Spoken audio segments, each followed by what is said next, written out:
Previously. 1, 2, 3.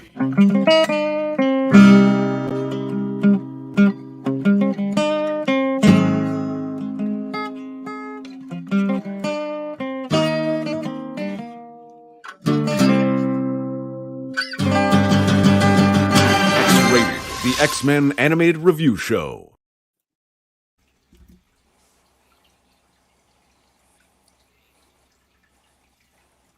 Pay attention, because it's time for X-Rated, the X-Men Animated Review Show. I didn't hear that. Did you play noise? Oh no, did you guys not hear my sound effect? Nothing played. It was just an awkward silence where we stared at you. Oh, boo. Well, let's try that again. Boo. The one time I didn't test it ahead of time. You see, that's why I do that Beatles snuff clip every time. It's good. It's good to do. What about this? You dare interrupt my glorious moment? All right, well, I interrupted my own glorious moment. It's a good moment to be glorious. How about this? Now pay attention. Yep. It is time for today's lesson. That's what it said, and that's why I said what I said earlier. But anyway, thanks for joining us here at X-Rated, the X-Men Animated Review Show, where I mess up the intros every now and then. To the might and glory of the Imperium. Or as we call it around here sometimes, the Imperium. I like that. The X-Imperium. Yeah, it works. But, I am your host. For me to be more, you must be less. It's probably true. And with me, of course, is my co-host. Fear poached in self-loathing, pancaked by the pressure of existing. That is incredibly accurate. Right? I had a different clip for you, but then I heard that, and I was just like, oh, well, that's Andre. But I am Dav Bird. He is Ronandre the Accuser. And we have a guest with us here tonight as well. Heavens, no! Yes, we do. And we're happy to have him. Heavens, no! We have the Jabversary with us, Ryan Jablonski. How's it going, Ryan? What's going on, guys? How are you? Thanks for having me back. Oh, The no Jabster. problem. Yeah, the Jabster. Ultimate Jabster. Jabber. Heavens, no! Oh no, is it going to be another one of those glitch ones, and it's going to be Heavens No over and over again? Wouldn't that be something, Andre? That might be worth it, actually. I mean, if Yeah, anything, might it would be a fun callback to the early days of the show. It would be, wouldn't it? Be like getting into a warm bath. That's right. Let's catch up on old times.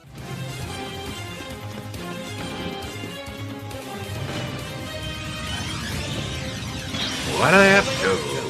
What you think they doing up there? What you think they doing up there? Actually, before we do that, I should say, we're here to review, eventually, X-Men 97, Season 1, Episode 6, Lifedeath Part 2. So thanks for joining us to review this. What I will say right away is a very fine episode of X-Men and television. C-Jack thought he had a delay on the screen because I was just staring at the screen with no sound effects. But, fair enough. But here we are into our segment. What you think they doing up there? So, Ryan, what you think they doing up there as far as X-Men 97 goes? You enjoying it so far? Oh, my God. It's been 5. Well, we'll get into this one, but we'll say the last 5 weeks of just anything I possibly could have imagined, plus just better. I mean, we had week 5 ripped my heart out. I mean, week 4, which, you'd think that would have been the weakest link, and I laughed for half of it, then I was freaking out the other half. I mean, it's I don't want to say perfect because it's really rough, but I really can't imagine it being any better. Yeah. I'll say it. I'll say it's perfect. I mean, it's fantastic, I must say. And even like I said, even the shows that I don't love as much as others usually get an 8, which is still really good. Mm-hmm. Spoiler alert: this one's probably an 8, but it's tough to please, sir. It's a fucking 8, Devin. It's 80. It's 80 out of 100. That's incredibly good. You just love it because it's Storm. And half of this episode great. is Storm. This is the episode that builds you back up after the last one tears your heart out. I mean, this one sort of does a little bit, but it builds you back up by the end. It's funny because you can almost write the formula. Like every show does this. They do the big crazy episode where everything goes wild and a bunch of people die, and then the next episode follows some other character that's not related to that to give you like a breather in between the catch up. They do that so often, and it's good. It's needed, and they already established this side story anyway. But it's weird having like 2 half episodes. You know, yeah. I mean, it seems to be a new like format they're doing. It's more like you could say it's like a storyline, B storyline, like a Star Trek episode too. Yeah, I guess so. But it's like a sequel to another half episode with a new half episode. But I guess it's like the Nintendo episode of the same thing.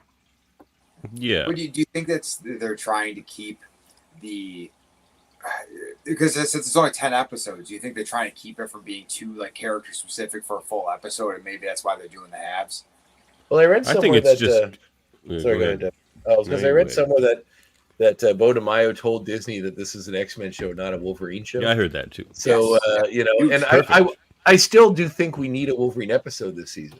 Oh, we'll get it. Like they're saving it. He's going to do something so crazy in that 3-parter. I don't know, man. Like, that's not a Wolverine specific episode. If it's like a 3, well, maybe one of them can be. One of them can be. I know we always get one that ties into his backstory. You know, something related to that. I don't want that this season. Yeah, it'll probably be next season. Those are always too much of an aside. Yeah, they showed the shield in that mid-season trailer.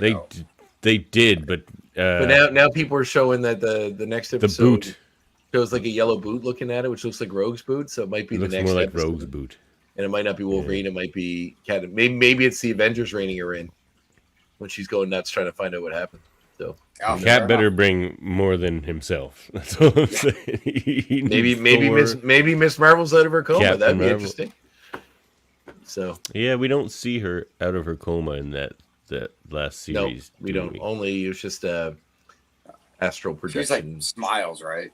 Yeah, when she says goodbye at the end. Oh yeah, that's right. So she's totally out of the coma by now. Yeah. Oh, maybe. Who knows? She's Captain Marvel. How long can you keep Captain Marvel in a coma? Not long is my the guess. 90s at least. I like the idea that when she came out of her coma and fully became powerful again, Rogue would lose those parts of her powers. Like it wears off and goes back to her. But I mean, that's not what they're going to do. No, they're not going to strip Rogue of her powers. No, she's still have her powers. She just won't be able to fly and be super strong anymore. Oh well, yeah. Well, those are the good powers. So the good powers are the ones she almost killed someone else to acquire. Is what you're saying? Yeah. Okay. I mean, they better be. You don't want to almost kill somebody for shitty powers. I expect nothing more from the guy that sided with Team Iron Man in the Civil War. I totally did not. But you called Spider-Man a fascist earlier today. So would you like to explain that to the X-Men? Like most Hitler Youth that were wrapped up in being part of the Nazis, they got indoctrinated at a young age before they had the information or the wherewithal of adult reasoning to change. To look at what they're doing and actually think about it. When you're a kid, if an adult told you had to do this, you go do it. So, it's not his fault. He was indoctrinated at a young age. That's a pretty good comeback. Thanks. I pulled out of my ass real fast. So yeah. Well, good job. Thanks. Good job at that. Pretty fast for my feet sometimes. Well, you know what? Because we were talking about it, let's talk about it. Previously on X-Men. Okay. The name's Gambit. Get your Kleenexes ready. Remember it.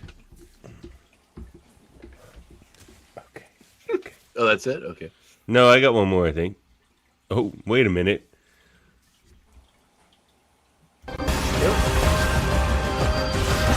So let them thunder, for I am lightning! Hey, Allison. Hey, Allison. Hey, Devin, how are you? Good. Thanks for joining us. Oh, it is my pleasure. Oh, it's so good to see you again. How have you been? I've been pretty good. I have been pretty good. How about you? No, I can't complain. Just enjoying your work on the new show. Okay, that girl is, she's a little dramatic, isn't she? She does love her theater. Oh, she so does in all the best ways. And this is a great Storm episode. I'm so excited to watch it. and definitely want to talk to you about it. So, but to start off, what's it like? Like, you're on the biggest show in the world right now. I would argue. Like, Well, it's pretty cool. I mean, it's a completely different experience than it was in the 90s. I mean, who knew at that point what we were sitting on? And the big difference, of course, is the social media, right? And the fact that, reaction is instantaneous, and yeah, you do feel as though you're living inside this bubble of X-Men, and that wasn't the case in the 90s at all. It took us, quite a few years to sort of even begin to feel the impact of this, to even start feeling around the edges of what it was that we were in, especially those of us like me who weren't raised with the comics, right? And who just didn't understand. And now, to be able to tap so directly into fandom, a phenomenon that I did not know existed in the 1990s. So it's been a pretty mind expanding trip. It's I been would pretty imagine. cool. I mean, Disney announced that there was 4 million views in the first 5 days of the first episode of the show. So that's insane. It's huge. Yeah, Massive. it is. It's pretty cool, and it's, numbers are good, numbers are great, but it's also, I guess for me, the impact, the positivity around the show, Oh, the way that it's so fans good. are reacting to it, and the way that the care that has been taken with the stories that mean so much to people, the respect for the source that everybody is talking about. And I think that's also something that was nothing to do with me, but when I hear the fans response to this, I feel proud to be something that that fans feel this positive about. oh yeah. Well, I've said before in this, like when we talked about the show, I said the show, they talk about being anime shows that are designed for children. I said the show isn't designed for kids. I mean, hopefully they'll watch it and enjoy it, but it's designed for us, people that grew up watching the show, and the way the show has gone. And I know, like we talked about in the last episode, which was the big episode, the big tear jerking episode, that it was sort of like the Mayo said he wanted the journey of the X-Men to mirror the journey we had growing up with it. And that episode is like our 9/11, which it felt like watching it, and really the idea of like going through, like the characters going through the journey we did, becoming adults in their own way within the show. Yes, it's so amazing, and it must have been a joy. How often, like, I don't know if this is insider, and stop me if it is, but like, how much did you guys get all the scripts beforehand to read before you got to do them, or do you just get them as you do them, or like, did you know the we whole get story them as going we into do it? them. Okay. We get them as we do them. So Okay. Oh wow. I was saying this the other day, that it's, when that script comes and you're called into the studio to do episode whatever, Mhm. first of all, it's like, yay, I'm in episode whatever. yeah. And then the next thing is, give me my script. I want to know what's happening in episode whatever, Yeah. what's going on, what's gonna happen. And so it's really cool, and it's been an interesting way to sort of to put together a character, and Well, you get a lot to chew on with I'm this. loving it. I'm loving it, and I think I'm having a slightly different relationship with Storm. My relationship with Storm has definitely grown, I think, over the years. I've gotten to know her better. And I don't know. I'm not quite sure how to put it into words, but she does feel, it almost feels like the first time around I was grabbing hold of her as Storm, the superhero, Storm, the weather witch, Storm. And now this time it's there's just more understanding of her as a woman, and how she's navigating things, and yeah, it's pretty cool. It's pretty cool being able to bring that together, and the writing on this show, of course, makes it easy. I was gonna say it seems to have elevated, like even in the previous seasons when she was like with Archon or whatever. Like it never felt like a real adult. You're watching an adult relationship unfold, and like this show really feels like it's elevated her story and also her relationships into a realm that's beyond just fair for kids, into stuff that adults can pick at and enjoy and chew on. Yes, and it feels like it's elevated all that too, which is and I love seeing cheeky like innuendo and stuff that they can go a little further with on this show than they could in the past. And I like the relationship with Forge as well. That must have been fun to explore. Yeah, no, they're we haven't been letting my 7-year-old grandson really wants to watch this so bad. Oh, really? Well, let me tell you, if he'd seen The Adversary, he would not have been sleeping so that wouldn't work very well. No. So that's you, right? You're the adversary. Yes. Yeah. Okay, that's amazing. I told you. I said after the last episode, I said it had. You could tell. You could hear it in there. Yes, you can hear it. But yeah. But it's so terrifying. You can hear it. It's your delivery on the adversary is. It's so unique. It was fun. Yeah, maybe don't do the voice for the grandchild, but, or they have to be really bad. Like the adversary's coming out if you don't go to bed. Like, yes, but, can you imagine? No, he would not. No, and he would have loved it, and it would have been just chaos at bedtime for the next however long. So if you just got the scripts as they were coming, that must have been a long wait for the next couple scripts after they take Storm's powers away and then send her away. Yes, it's like, what? Am I getting more scripts? Like, that's it exactly.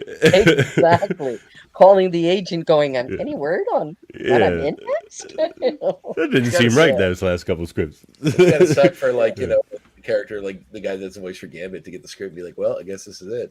Like it's got to be bittersweet. You get a great send off, but it's and whether he comes back, who knows? But the idea of that is. It's got to be stressful because you never really know until you read that script whether your character continues on or not. So, right, yes.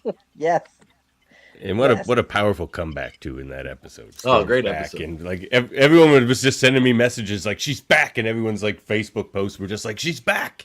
Right, yeah. It was a pretty cool sequence because of course we don't.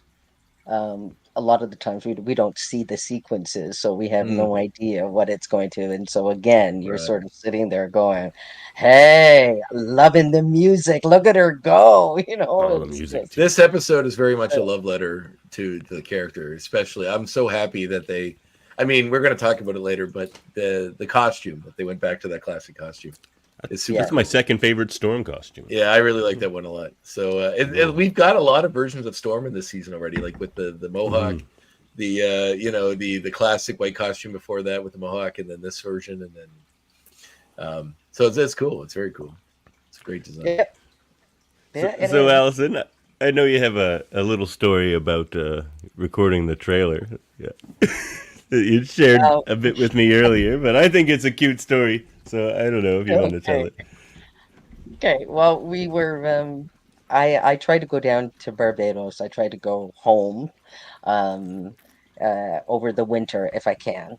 So this winter I was in Barbados, and my daughters came down, and we had a little bit of a family reunion. But my second-born daughter came down first, and we were at this Airbnb. And I tell her, listen, I've just gotten this message from Disney, and I've got to record this line, and they're going to be using it for something. I don't even know what they're going to be using for it, but I have to record this line. And she went, well, I don't know how you're going to record the line, Mom, because Sakari's asleep and she's taking a nap. And I'm like, well, I have to. So she shoved me in a little room, and we closed the door tight, and I'm sitting in there trying to deliver this line, and I want to do it a la Storm. Storm's got to be there, but I can't wake up my granddaughter, who's not quite 2 yet and is a little bit cranky when she misses her afternoon naps. So it was just when the trailer landed and I saw it and went, wait a minute, that's the line. That's the line. I was trying not to say too loud so that I wouldn't wake my granddaughter up. And obviously it worked. You managed it. I mean, the sound quality was really good in that tiny little closet that they put you in there. That's gotta be kind of stressful too, though. You can't always get to a sound booth, right? If they're like, "We need this now," or if they're made the air thing, and you got to like find somewhere to get it recorded well enough for them to be able to do what they do with it. Yes. Well, that one, I mean, usually, I'm in the studio, so that's what was so weird. It's just like I've gotten this call and I've got to record this thing, and I'm not in the studio, and my granddaughter's sleeping, and I'm in Barbados, and the roosters are going, and yeah. So it was good, but technology is great, and they made it sound just right. Yeah, it's fantastic. We don't want to, of course, take up all your time tonight. But do you have any conventions or anything coming up you would like to? Yes. Well, that's why. Yes, I am going to get off in a while because I leave tomorrow for Calgary. I've got a few conventions coming up. Awesome. That's fantastic. So we're gonna be in Calgary. I'm gonna be appearing over the 4 days of that show. So that's 4 days. 25th, 26th, 27th, and 28th at the Stampede Park, Calgary Expo. I'm gonna be out there with George Buza, who's the voice of Beast, and Matthew Watterson, Magneto. Awesome. And Chris Potter is going to be there, the original Gambit, and now he's the voice of Cable. Yeah. Mm-hmm. So I'm really looking forward to meeting fans. I was in Barbados when they did the Toronto convention. So this is my first time in Canada, sort of, repping the Canadian end of things. So it'll be. That's awesome. I'm looking forward to meeting the fans. Oh, that's fantastic. All you guys got announced for Nickel City and Buffalo in June. I can't wait. It's yes. It's my small little local con, and they announce all you guys. I'm like, oh man. Yes. Oh, that's fantastic. Well, you going for the group photo, Ryan? Photo. The group photo. There it is. Awesome. That's awesome. Yeah. Well, Allison, really before you talking to you guys, thank you so much for reaching out. I did before you go there. If you were interested, I wanted to read you a few of these comments we've been getting on our last interview because people have some nice things to say about you. I will say. You're gonna flatter. I gotta keep your. Yeah, if you don't mind a little butter on your toast, I have some. Well, one guy, it must be a Nova Scotian himself, because he's like, Storm married a down homeboy. Ain't that something? Yes, I like in the accent too. You gotta do it in the. Well, I threw my Nova Scotian "Ain't that something" on. I met him at Mount Allison University in Sackville, New Brunswick, and he lived in Pictou, Nova Scotia. That is very close to where I grew up. I grew up in Antigonish, Nova Scotia, so it's right in the corner. We have another good one. So awesome to see her back as Storm. We have. This interview is amazing. And that was C-Jack, and laughed about your comment about how no one had seen a black person before in Sackville, New Brunswick. That was fun. Probably not wrong. It's probably not wrong. Allison is my favorite person at this moment, was another comment. Oh, that's cool.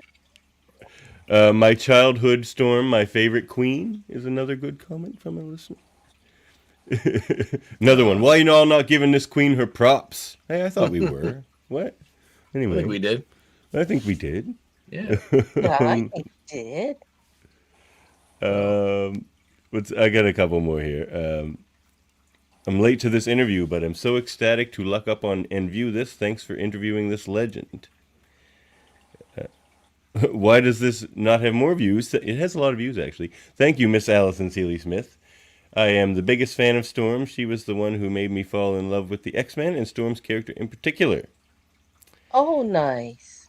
Okay.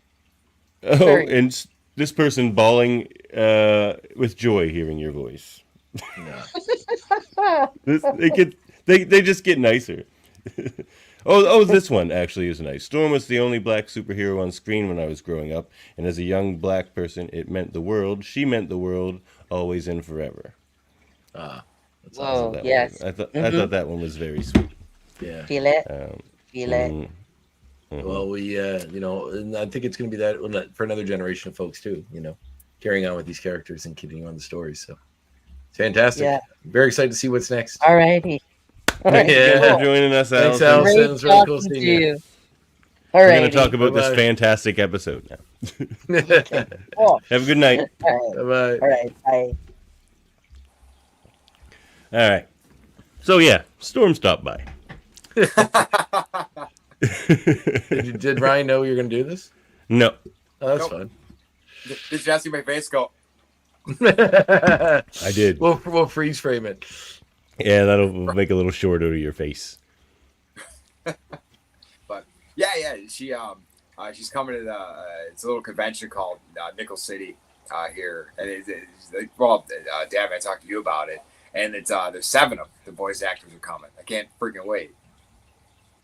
Oh, Yeah, yeah. You guys got a lot of nickel there in Buffalo. No. Oh, interesting. They Even call more us- interesting. Right? No, it's just an intriguing mystery. It's Where like, did you why get is your it- nickel? Yeah, where did you get your nickel? Who did you take the nickel from? Yeah, they just call it the Nickel City. It's been that's one of the nicknames. Okay, fair enough. There's no reason. yeah. It's just a nickel of a city, you know? Yeah, That's how you describe it. something goes back to like old like trading days and stuff. Because Buffalo was really big, in like the Industrial Revolution and all that because of all the canals and trading between Canada and then the access through the Great Lakes to all the other states and stuff. But I don't know. I'm sure I learned it at some point, but I don't remember. Probably get your nickel from Northern Ontario like everyone else. Most likely. And, yeah, well, should we get into the episode, fellas? Now that Storm has flown away. But it was nice to talk to Storm about this episode. Oh, she's fantastic. Isn't she the best? Pretty great. All right. Let's go. And that story's hilarious about not waking the baby. It's just like, but I have to be Storm. I have to, I basically have to yell. No, it's like the winds of change are flowing. Yeah. It's just not working. All right, you want to get into this? Season 1, episode 6. Let's Life do Death it. Part 2. Life Death Part 2. Here we go. Beginning with nothing to do with the Life Death storyline. And back into another side story. It's its own life death. Because Is it? everyone said he was everyone said he was dead, even though we all knew he wasn't dead. I don't know why they were saying. The only nitpick I have on this show is that everyone kept saying Xavier was dead, even though they knew he wasn't. Well, as I far as don't- the action were concerned, he went off to try to get healed, and they couldn't guarantee they could. So maybe they just assumed he died. It's quite the assumption. But I guess he hasn't contacted them, so I guess you would have no reason to think he didn't. Well, and Yeah. even Lalandra, when they left, was like, even if we can fix him, he probably will never come back.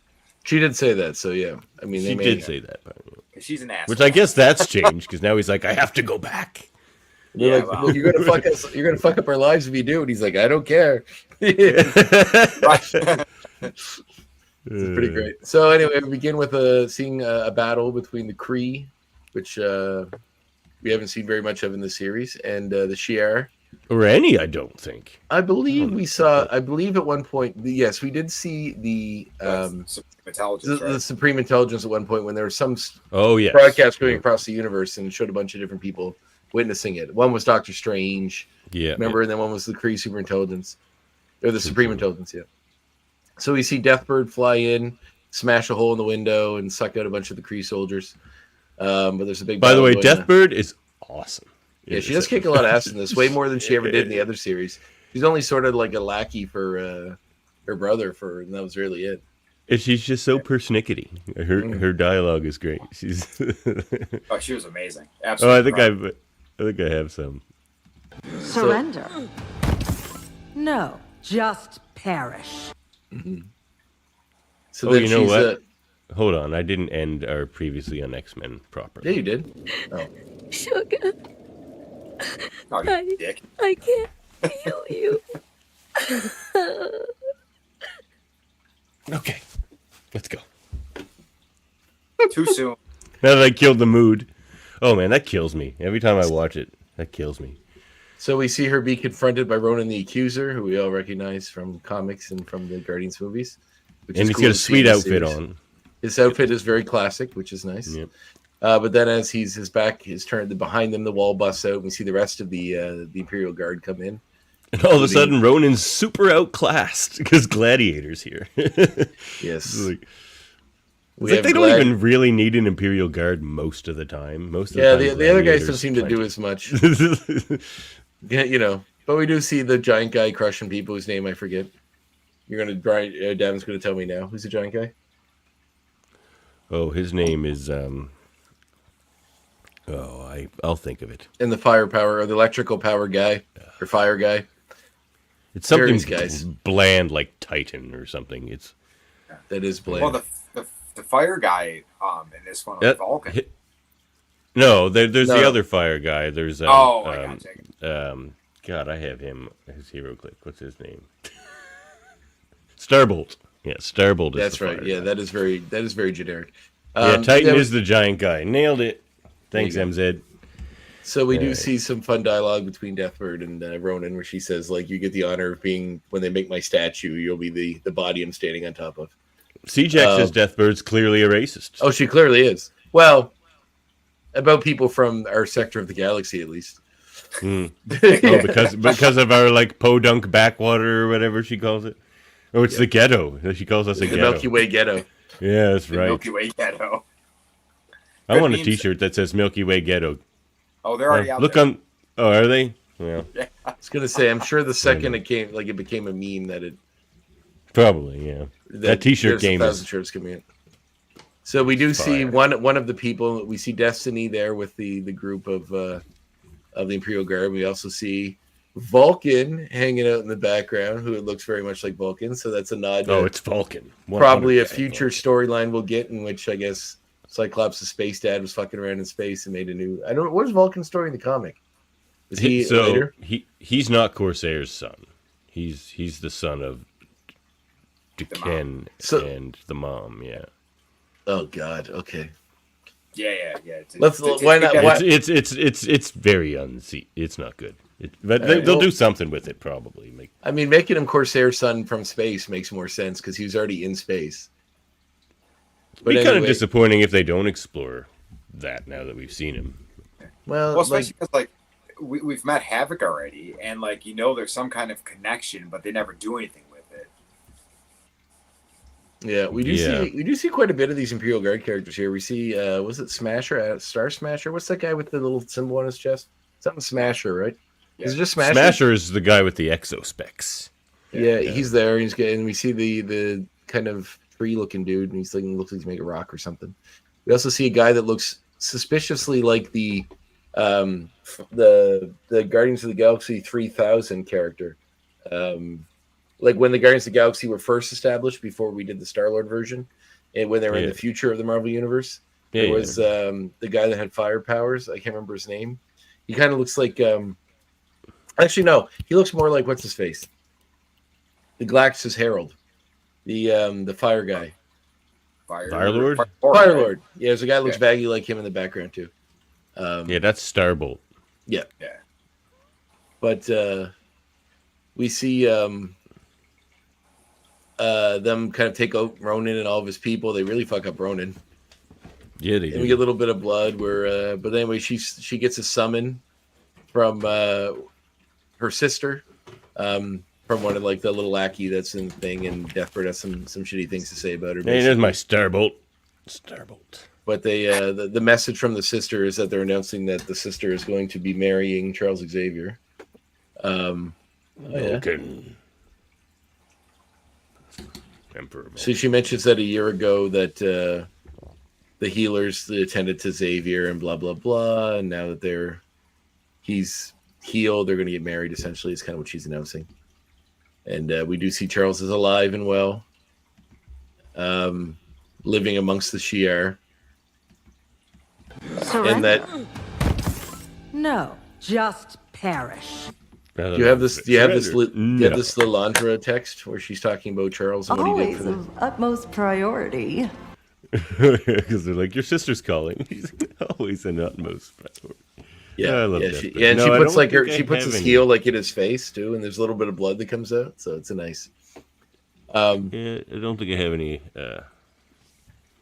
She's just Whatever. announcing that like a year ago they brought Charles here to heal him, and he had saved the galaxy from Decan. You know, and now his greatest feat yet is unlocking her secrets to her heart and how they're getting married and stuff. So it's a nice little moment. We see him come out. He's wearing a fancy helmet. He can walk, and you see that he's alive and well, which is nice. He looks slightly The younger than he virtue did of in a the other teacher series. lies in showing their students how to walk on their own. True. But only if he is sure there are no more lessons he can teach them. I like how bird-like some of the Shi'ar are, and so how like it shows like the crowds of all of the different. There's some really different looking aliens kind of. Well, that's a thing. Some of them have the vestigial wings. Like that's why Deathbird has wings, but Lilandra doesn't, because some of them just have the remnant wings. And who are the horse people? The horse people. Yeah, there's like various aliens that look like horses. They kind of have like the big long snout and the long mane. They seem to be like a subservient race to the. They almost seem like slaves with them. to the Shi'ar. Yes, it's probably just one of the. Someone sound off in the comments if you know who the horse people are. I feel like it's better. It might be Better Rate Bill's people, actually, is what I'm thinking. But I don't know what type species he is. Oh, but you're right, Jack. He does do an excellent Xavier, and this is a great Xavier episode. Yeah, I mean, you are a hard fellow to please, Andre. I'm not. An 8, Davin, is incredibly good. It might be a 9 by the end of it. I'll have to see how much Storm's story hits me harder than I did. The Xavier stuff is really good too. Okay, so you go off a year. You're gone for a year. You don't check in with your X-Men.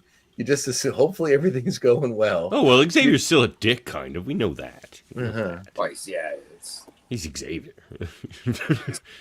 Xavier's a jerk. Yeah, he's totally a jerk. Arrest this treacherous vulture. Oh, jeez. So basically, we get a little conversation between Xavier and Landra talking about the unsureness of the Shi'ar to accept him as a king. You know, amongst them, he mentions that the suit he's wearing allows him to walk. But you know, so that kind of hides the fact he can't. They mention that once the Kree are crushed and they're kind of set up, and then the wedding can happen, everything can be tickety boo. And things seem nice. He seems in love, you know, with this alien woman. I'm assuming their genitals match up, and therefore they can have a nice relationship. You know, it's always funny in these alien shows where like everyone's physiology seems to line up enough for that to make sense. Especially when the Shi'ar come from birds. Yeah, and birds don't really have genitalia, not in the traditional way that mammals do. I think it's just internal. Birds might not be able to use his anyway, so. I think male birds don't have penises. It's some other weird thing. So, you know, maybe Xavier needs some kind of an appendage to maybe it's like a strap on. I don't know. Anyway, all in the mind, Andre. That's true. Yeah, they could probably just do that. He does have those mind powers. So they could definitely just do that if they wanted to. So while they're figuring out what's going on there, we cut back to Earth where we see Storm tending to Forge, who is being overtaken with an infection from the bite from the adversary that happened before. And every time she in that mohawk, and like in the reflection in the glass that he knocks over when she's trying to help him, she sees the adversary. The adversary is kind of like her insecurities given a physical form, you know, like it's the lies she tells herself. Yeah. It's sitting in the rafters, and it's trying to make her feel bad about her romance with him, and it's pretty creepy. Like it's just like up there subtly sometimes. Like this show does horror pretty well. But this show reminds me of very much, and it's a movie. Maybe I'll suggest it in my movie watching. Yeah. Are we doing that segment? Probably not. Anyway, yeah, I'll suggest it. Okay. So there's a movie that very much is like this, where there's a creature. I'll let the viewer see if they can guess it if you're into horror movies. So it's a mother who's having issues, and there's a creature that almost represents her guilt and her pain and her grief from something tragic that happens to her. The Babadook? Yes. So very much so. So it reminded me a bit of I love the Babadook. It's one of my favorite movies. I think anyone that suffers profound grief in their life should have to watch that movie. because it has a very important message about grief that I don't think any movie has really tackled in a way that one has. At least given it the method they use to explore the theme is very unique and I think very effective. Make sure you're relaxed going in. If you're a little bit tense, then that kid will drive you crazy, though. Of course it will. It's supposed to. But it's just like, it's a lot. It's a great movie. I have a friend who has like a cute little 2-year-old, like 3-year-old toddler who like is very like doesn't have big tantrums and is very nice. And he's like, and he watched that movie and he's like, I don't know, man, that kid seemed like a bit much. And I'm like, yeah, your kid is 2. Wait until your kid is like 8 or 9, and then see if you feel the same way. So.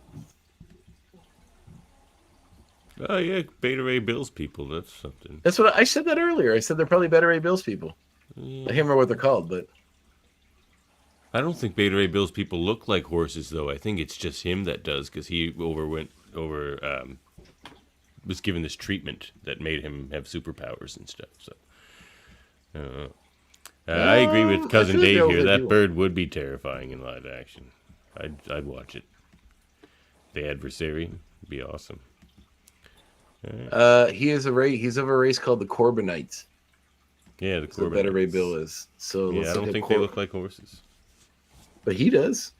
Yeah, because he overwent this like treatment to gave him superpowers. Oh, you're right. They don't. They don't have the big bill in front. They're just kind of like smooth. Yeah. Weird. Interesting. Why would we make him look like a horse? Anyway, so to make him have superpowers. So horse-like appearance gives you superpowers. If you want to be as strong as a horse, look like a horse. That's what I say. We're a big, huge fan of Mr. Ed. Fine. Huge fan of what? Sorry, Mr. Ed. Oh yes. The horse, of course. And no one would talk to a horse, of course that is, unless the horse, of course, the famous Mr. Ed. So anyway, BoJack Thorman. Yeah, I like that. No, BoJack Norseman is what they called it. Oh, that's even better. Yeah, that's what they said online or something when they were talking about it. That's pretty great. So anyway, the thing is trying to help her to feed on her insecurities and make her let him die, let the poison kill him. And she's rebelling against that. Says, look the other way, watch, get used to the fact that like life takes things away. You're not an X-Men, you have no powers. And where did being an X-Men ever get you? She's just playing on her insecurities and and then forcing her to like relive being in a box and then being forced to face a demonic Jean Grey, Beast, Wolverine, like all these different monstrous versions of the X-Men. Saying that she'd renounced her gifts, she didn't embrace them, and makes her feel, Like, I got some of that here. Yeah, play all that. It's good stuff. Executioner's neutralizer was not the only weapon tamping down my gifts. Oh, that's way later. That's the end of the episode, dude. Oh, whoops. Jesus Christ. Wrong one. This is the worst one yet. All right. You continue. Anyway, I don't have that. The adversary is like I'm surprised. The adversary is like really, laying at home, like trying to get her to give up and attacking her. And just I was a bit short on time. Clutching her around the neck. The adversary is kind of dispelled by Forge, who has gained himself long enough. Get out of here, demon! Get out of my house! That's all he had to do, really.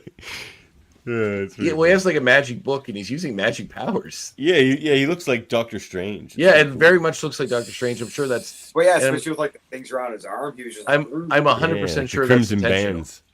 Yeah. Oh, absolutely. Yeah. So like whatever magic Doctor Strange taps into, it's the same sort of thing that Forge is using right now. But he basically sucks the adversary back through a portal, like Doctor Strange type portal. And they have a nice moment, but he's rather weak from the poison. He says there's a cactus out there that has a rare thing that can fix him, but they need to go get it, and he can show her the way. So we cut back to Xavier hanging out with Shiera, with Lalandra and with Shiera. Then we see them approached by Deathbird, who says that he's from the wrong side of the stars. He's Terran. And she obviously has a negative opinion of Terrans. I mean, so do you. Who, me? You think I distrust Terrans? Yeah, kind of. Well, you're right. I don't think they have a high opinion. Listen, I believe in persons. I don't believe in people. Yeah, it's fair. I believe in Davin. I believe in Ryan Jablonski. I believe in my friends, my family, people I've met over the years. I don't believe in the human race as a whole. Because there are a lot It's a more, numbers game. The more you add to a pot, the worse it gets, pretty much. Maybe someday I'll have enough persons that I'll make up a people, and my opinion will change. But for now, I've seen a lot of horrible things with people that make me not. I think individually people are good. I think as a group, something horrible happens sometimes. And sometimes good things happen too. But I mean, the bad things seem to make way more of an impact than the good things.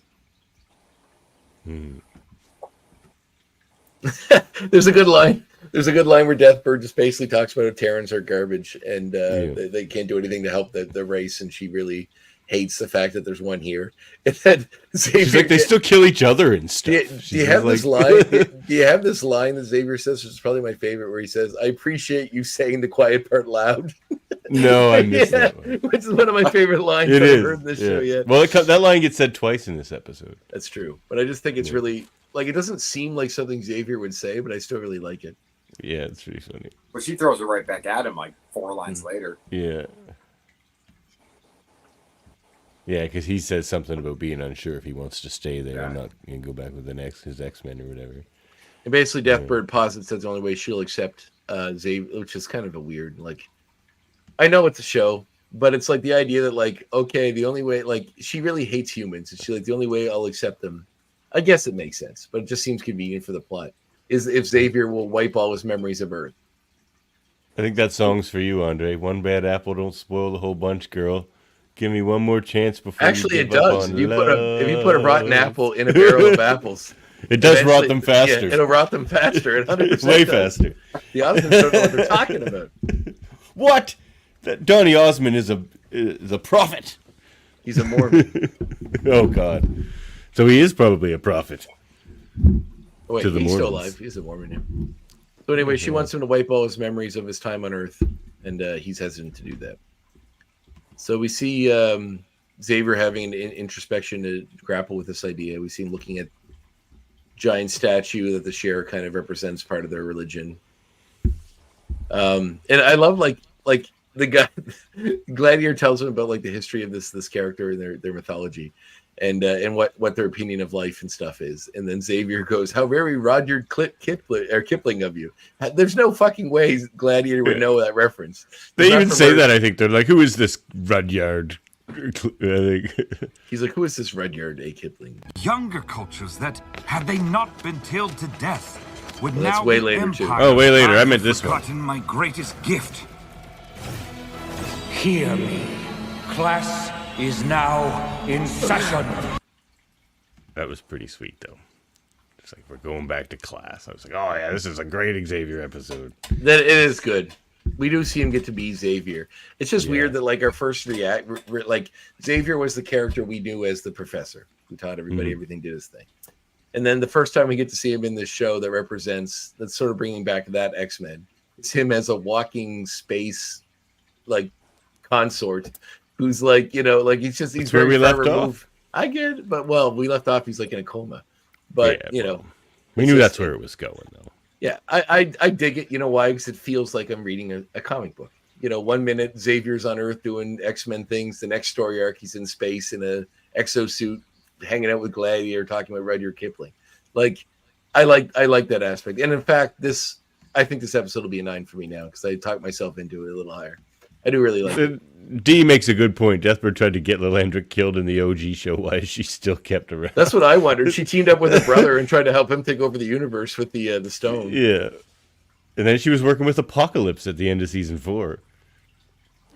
I guess all's forgiven if you're related. So, yeah, well, I can't. That has to be it. I'm sorry, sister. You know how we are sometimes. We fight, but we don't mean it. It's fine. Sure, I tried to wipe out the entire galaxy and make it enslave it to me, but yeah. But I was never gonna hurt you. So Lilandra kind of overhears Xavier struggling with this decision, and she, she tells him she loves him, and he's still struggling with giving up his memories of Earth.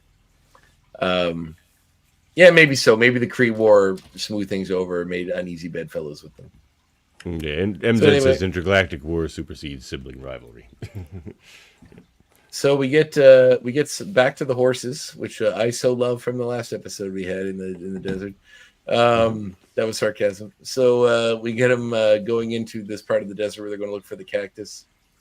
They're going into horse aliens. Andre's like, oh wow, look at those horse aliens. But you give him a real horse, he's like, horses. I like horses. They're scary, but I like them. You don't want to be kicked by them.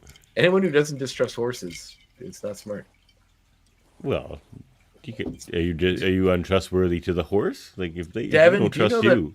Well, here's a fun fact for you. Do you know that more people are killed annually by donkeys than by airplane crashes? Oh, donkeys are ornery, man.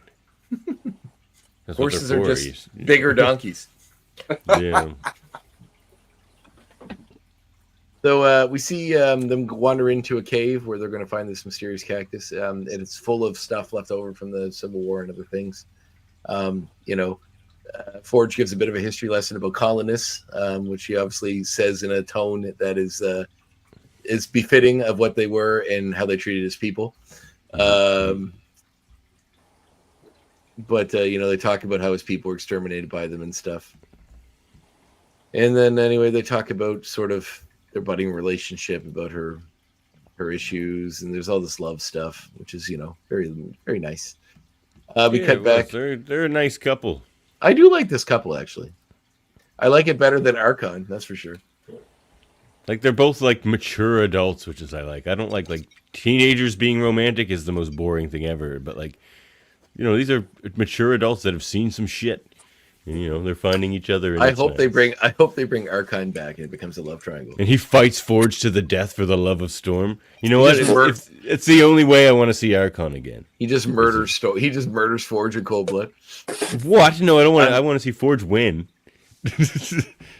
Surely he can beat Archon. He has technology for specifically beating Archons. If he wants it. I really do dig Deathbird in this series. She was barely a character in the old one, but she really gets lots of time to shine in this episode. And but she calls him a descendant of simians, and he's inferior genetics, and she doesn't want him mixing with their superior DNA. Okay, now she's starting to sound a little racist. Yes, she's very racist. Yeah, but I mean, and I'm not defending her because obviously. But there's different things at play here. Like, it's weird. Like, to me, racism amongst us is interesting because we're all from the same thing. Whatever made us made whatever person of the same skin color that's slightly different, right? Like, we're all from planet Earth. We can all agree we're all from this same thing. But she's from a highly advanced society from another galaxy. And she's like this backwater planet that can't stop fighting itself. Is wanting to inject itself, and then I get where she's coming from, but no, very, very racist vibes, which is interesting because space racism is a funny way to approach that concept. Mm-hmm. But anyway, Xavier eventually decides he's not going to wipe his memories, which causes a fight between the Imperial Guard, which are hello. Oh, sorry. All right. Oh, Davin must have muted himself. For some reason the sound just went off in my ear. I did, yeah. That's okay, no worries. So I just thought maybe you guys could hear me. So the Imperial Guard come to his defense while Deathbird and her legions, there's a big fight between them all, in which guns are pulled. And, yeah, it's a pretty nice little fight. Is that old guy supposed to be Lilandra's father? No, that's Mentor. Oh, right. Sorry, I forgot about him. He's in the other series too. Yeah. Mm-hmm. So during the fight, Xavier says he forgot his greatest gift, which is basically being a teacher, and he uses his powers to put the ball in the astral plane in a classroom where he's there at the front wearing his classic suit. It looks amazing. I love the visuals. I'm very cool to see him in the green suit with the blue and tie and everything. Yeah, he's even got the apple and the globe. Yeah, this is a 9. It's so good. I've talked myself into it being a 9. I think I was slightly distracted when I watched it the first time. I watched it again and I liked it better earlier. Now just skimming through it, I'm like, yeah, it's pretty good. I think it's a better episode than the previous one, the previous Storm one. But it's mostly for the Storm stuff's good too. I just feel like it's sort of, We'll see when we get to the ratings. Davin, an 8 or a 9 is still good, dude. It's still really good. 10 is 100%. 90%. I've been 10s across the board so far. But you know what? I could also rank those. You're 10s. blinded by the nostalgia, my friend. And I am. I'm and not. It's that good. I am 90% blinded by it, so it's just enough for a little to come through. Well, I look at it this way. I gave probably, I don't know, less than 10 episodes of the original series a 10. Probably more like we gave 5. like 3 or 4. Yeah, not many. And every episode of this show so far has been as good as those episodes. So they're 10s. If I'm judging it against the old series, these are 10s across the board. So I forgot to mention before we cut back to Xavier's story, Forge delivered the unfortunate news that the way to get to the cactus is to crawl through a tiny space, which, we know that Storm has issues with claustrophobia. So she basically has to crawl through this thing. She's got a light in her mouth. Crawling. There's a little bit of a fake out, though. It's funny because she already has to like enter this cave. And you're like, oh, that is kind of a tight cave. And then she looks over at the actual tiny hole, and she's like, oh no, that's the actual cave. It's like the ventilation system in Die Hard, like she's crawling around. Yeah. So she's when she comes she's not alone.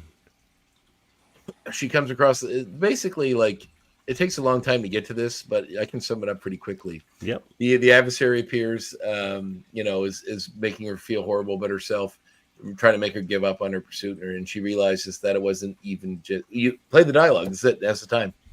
This is it. This is your time, your chance. It's my time to shine, baby. All right. You dare interrupt my glorious moment? God. This is my glorious moment, fellas. Please don't interrupt. We won't. All right. All right. Thanks. Executioner's neutralizer was not the only weapon tamping down my gifts. There was that lie, and I believed it.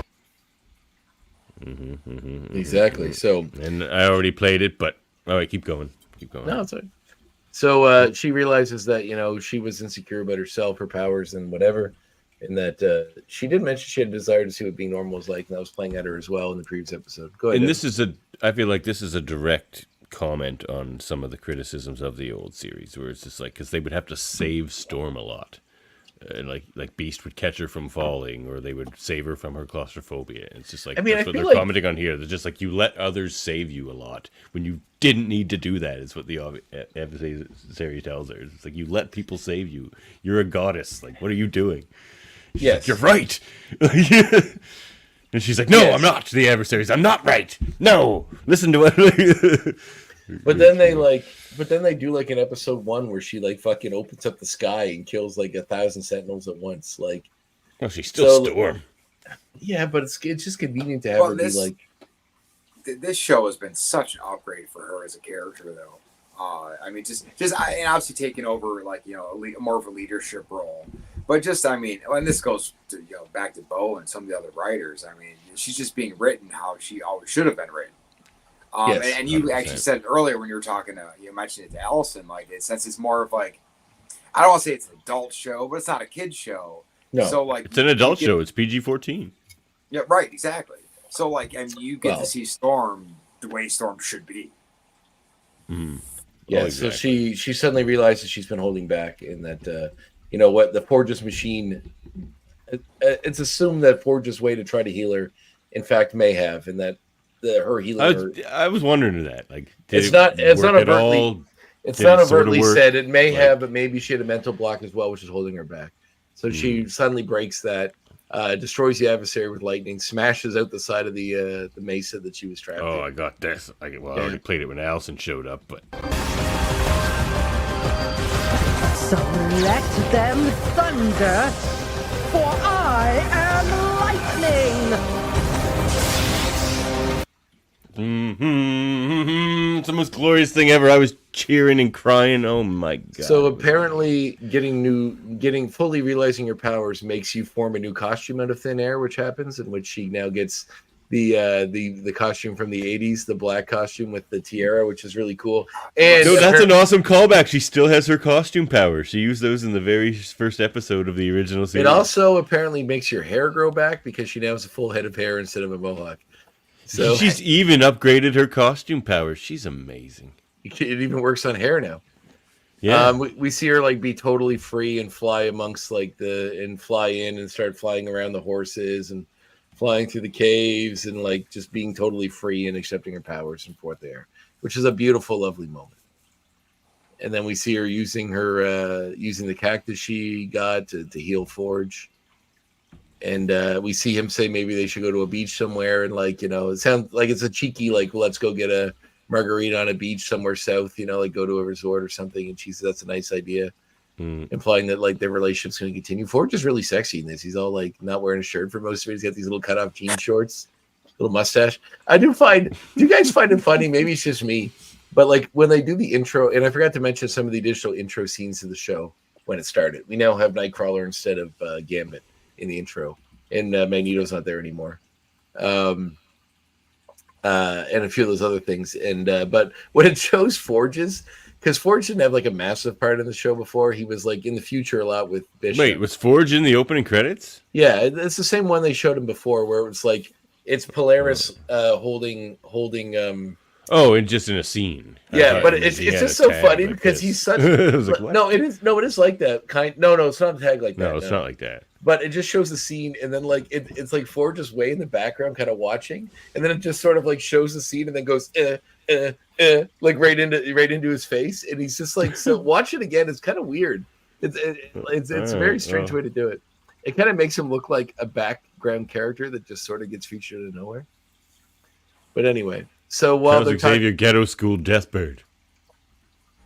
So while they're talking about going on vacation and celebrating their newfound relationship and her powers and the fact that he's healed, they turn on the TV and then go ahead, Dave. How about this from Serenity Q26 though? It's just mutant magic, but if you want science reasons, the electricity stimulated her hair follicle growth, and that was a huge bolt of lightning. Canon. Done. I think just pulling that out of your ass doesn't make it scientifically accurate. I would be curious to see her science degree or whatever. Serenity Q26 is clearly an environmental scientist, and how dare you question? So if I get struck with lightning, I'll suddenly regrow my hair back. That'd be fantastic. I hope so. I'm running outside. Yeah, if you can take the strike. I'm wearing like Are you tough enough, Andre? Tinfoil helmet and running out into a lightning storm. Then you can get a new wrestling gimmick like Lightning Man or something. I'll just get this. I'll be Samson. I'll get the long flowing hair. People are like, wow, look at old school. Where did he get that hair? I come back next week and I get like Fabio hair. I got struck by lightning. You too can have a full head of hair if you follow my new system. Being dangerous during a lightning storm. You pretend to be your like twin that didn't lose their hair, like the Michael Murdoch in Daredevil. Right, yeah, because that worked well. I'm Andrew Myatt. I love how this show has introduced this idea that Xavier says demerits whenever someone says something out of turn. He's never done that in the old show. Not once. Not once. But they also didn't reference the old days much in the old show, like when they were younger. They didn't really talk about it much. Yeah, fair enough. But anyway, so we cut back to so just as they're talking about going on this nice vacation, they turn on the TV and they see the news report about what happened in Genosha, and they're shocked and horrified. Cut back to Xavier, who Serenity QT6. 26. That's pretty funny. There's plenty of nurses in the world, so it's like whatever. I feel like there's probably an awful lot of folks that think they're X-Men. I'm not saying you're not. I'm not trying to diminish your knowledge of X-Men at all. I'm just saying all the X-Goons are X-Men. I feel like there's an awful lot of people in the world that consider themselves X-Men experts as well. Yeah, and most of them are probably right. Yeah, probably. I mean, you read the books and you love the comics and you watch all the movies and the shows and you love it so much you immerse yourself in it. You're going to be an expert. And then you eventually find yourself here at X-Rated, the X-Men animated. That's right, where you belonged, your family, your home. The family you never knew you wanted. Looks like Ryan's in school as well. He's taking notes over there. No, he's keeping score. Who's winning? No, I got notes, man. I got pages. Terrible. Oh, sweet. So I'm winning, is what you're saying. All right. Deathbird speaks out of turn. Xavier puts an apple in her mouth. We're back on the astral plane where Xavier's giving them all a lesson about power. This scene reminds me very much of another of my favorite movies. Davin, let's see if you can guess this one. Disney movie about a young boy who's destined to become a king, learning about leadership and power. The Lion King? No. Close, though. By the same company. Sure? But a young boy learning about all the different ways different animal races and different peoples rule, whether by strength, whether by knowledge, whether by compassion, whether by fear. Ryan, you know this one? I'll give you another hint. It's based on a famous book by T.H. White. One that is Sword in the Stone? Yes, The Sword in the Stone by Disney. T.H. White, The Once and Future King, is a book that it was based on, which was referenced in the X-Men 2 movie rather frequently. It's a good book. But anyway, Xavier gives them all a lesson on the Shi'ar Empire being the way it is propped up on the fact that it has crushed and subjugated other races beneath it to allow them to succeed. Essentially building a nation on the backs of other people. Oh, I got that. I got that stuff. That's good stuff. I have forgotten my greatest gift. We already played. Hear me. Class is now in session. Session. What is this? What have you done? Gladiator, please raise your hand if you have a question. He loves flaunting his powers, though, Xavier, and he loves it. Younger cultures that, had they not been tilled to death, would now be empires rivaling your own.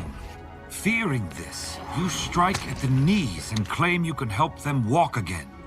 This is great Xavier stuff. I was talking to Cousin Dave. He thinks it's speaking on American imperialism. To me, it rings a little more like a British imperialism thing, but it's the same thing. It's still imperialism. The Shi'ar Empire is a snake oil racket. Even you Terrans claim might is right. The rhyme that sells the lie. The rhyme that sells the lie. How many of those exist? I mean, American imperialism is just an extension of British imperialism. I mean, where did America come? Where did we all come from? Where did Canada come from? So, it's just the more extreme British people that wanted to do their own British empire and made America, and that's extended. But I think it's imperialism. I think it can be. It could stand in for almost all of it. The British, the Germans, us, even with our indigenous people and some of the shit we've done. Like Canadians aren't innocent either. Nope. But it's very interesting. So he walks them all through the history of their race and how they've subjugated other people in order to prop up their own. And essentially, he's pretty close to making to finishing his point, making everything okay when he suddenly gets a psychic vision of mass murder and genocide and he sees Gambit as a skeleton in front of him. No, they were dancing, drinking wine, making love. Oh, my children of the atom, destroyed. No! See, you're not tested as an Xavier voice actor until you have to go, no! Because that's what he does most of the time in the original series. And this guy did it very well. No! Yeah, it's very good. So he says he has to go back to Earth, and they're like, you've almost convinced them, if we leave now, it could undo all of this. And he's like, I don't care, I have to go back. And he blames himself, saying that all this happened. Drinking wine, making love. Yeah, it's very nice. So, yeah. It's like, is that what you thought they were doing for you? You must remember that Earth was a problematic place. It's the same place that made Sentinels to kill your people. And you're like, I'm sure in the next year they've sorted that out and everything's okay. He doesn't even check in. He's just living his beautiful little, eat, pray, love life, finding him that Xavier got his groove back on Share World. I just find it hard to believe about that. That annoyed me. Since then, the world government that now exists in Xavier's mind has passed a free wine for all legislation. Free wine and making love for all. Well, I don't think you can guarantee the making love part, but the free wine doesn't hurt. Well, the free wine helps with the making love part. It absolutely does. Yeah, absolutely. So, anyway, he says he's got to go back, and he doesn't care. He's so realizes something horrible has happened on Earth and needs to return. So, that's the end of his story. We get the credits and then a very brief cut to seeing one Bolivar Trask, who is suddenly not in custody anymore as he was at the end of episode 1, running away from some entity that is following Did they arrest Trask in 1? No, that was Gyrick. That was Gyrick. No, they arrested Trask. Yeah. They had the big fight in the desert where they fucked up all the Sentinels. Oh, right. Yeah, right. Because the UN came and took him. Yeah, they did. Well, he got away. How did he get away? It's never explained. Well, they'll explain in the next Well, episode. They will, because he's running. He just clearly just escaped from something, and someone's chasing him. No, he didn't. Something else happened. So, well, all that could have been in his head too, because it looked like it was all like a weird, dilapidated town and stuff like that. It could be. He's running down a dilapidated street. He falls down in front of a theater where he's shot in the back by a red beam. He falls in front of a diner. He said, I did what you told. I gave you access to my machines. I did what you told me to. Let me see what his exact dialogue is. He says, I did what you asked. I gave you my DNA so you could access Master Mold. And then he's shot in the back by a beam. He's kind of crying. He says, and then the guy that's chasing him says, you did what you had. You don't be afraid. You have nothing to fear as long as you place your trust in Sinister. And we see that Sinister is in fact the mastermind behind the Genosha Mastercut. And it's funny because we should have figured this out, because it was said several times in interviews that Mr. Sinister was the main villain of the season. Yeah. So we should have known that it would have been him behind everything, and we already seen him earlier. So this is all. I'm not convinced he'll be the main villain of the 3-part. You still think it's going to be Cassandra Nova? No, I don't think they'll reuse her since she's going to be in the movie. She looks awesome in that trailer, by the way. The new one, yeah. Yeah, she looks so cool in that. I'm looking forward to that. It's I just don't know. Like it doesn't have to be Sinister in the 3-part. He's already the biggest villain because he just murdered Genosha. So like they can carry that on to the next season. He doesn't have to do anything else. That can be it for this season, and he's still the main villain. It's like, and they took the idea of the mutant massacre and they killed like thousands of mutants as opposed to just the Morlocks. And it's insane to me. Like that in the first, the first season, being X-Men 97, like that. I wouldn't be very disappointed if they use time travel to undo this. I really am. I don't think that's what they'll do. I think finding a way to make Magneto survive with time travel chicanery would make sense. But if they bring back Gambit and they undo a bunch of that, I'm not going to be happy. I have a theory about Gambit that we'll talk about during X Points. You got to make a backset of Horseman of the Apocalypse. You mentioned this before. Well, I might use it as an X point anyway and get into more detail. I don't like it. What are demons but reflections of our fears and shame? Until we finally heal our adversary by embracing it.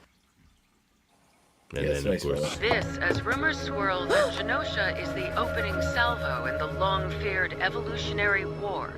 Like, what a buzzkill, Storm. She finds love, she gets her powers back, turns on the TV. It's just like, everybody's dead! And she's like, oh, no. So, in that scene, did you notice Forge's face? Like, Storm looks super upset, obviously. Forge looked pissed off. Yeah, because he's kind of had a negative opinion of people, like, because his, like, he's indigenous, so he's seen the horrible things that people have done to his people. He's also mutant, so he's seen the horrible things people have done to his people. So he's almost not surprised that they would do this shit because they've done it before. Right. And they even mentioned earlier about colonizers like wiping out his people. So it was kind of like he's like, of course they would do this because they're fucking monsters. Don't be surprised if he recognizes some of his own technology at work, like with the control collars. Like, he worked for the government for a while and kept inventing things for them, and they've been misusing it since, and that's why he does not work for them anymore. He never should have trusted them, but MZ's thinking Sinister's still third in command behind Apocalypse and maybe Bastion. I mean, they're not teasing Bastion for no reason. He's just in a picture with Forge randomly. We got to see Bastion. And apparently he was seen in the background of Genosha, so maybe that's what somebody said. I don't remember. I never saw it, but it could very well could be right. So he could have been checking things out before the massacre. Although they'd have to do a lot of work to establish a new villain, to be like, it was this one. Because usually if you're going to do something to the level they've done this, where it's so big and the stakes are so high, it'd have to mean something or be connected to something that came before. To just suddenly throw in a new villain and be like, oh yeah, it's Jim over here, this guy I never saw before. It's just weird. Well, I might have an X point for that too, so maybe we should get to that. Maybe we should move on. Each Each of us will have to look into his own heart. But and first, decide. we must decide. We must decide right now. I'm flip-flopping, so you guys go ahead. It's a 10. It was amazing. Davin, you're gonna give 10 to every episode of the show. If they're this good, for me, the weakest link was the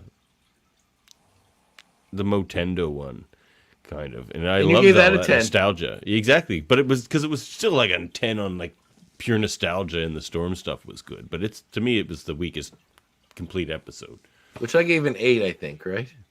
And after that, I'd probably say the Nathan one where they send him into the future. But even that's amazingly, it's a great episode. Emotionally impactful. It is like so, and like those are the weaker ones. So like that's how great this series is.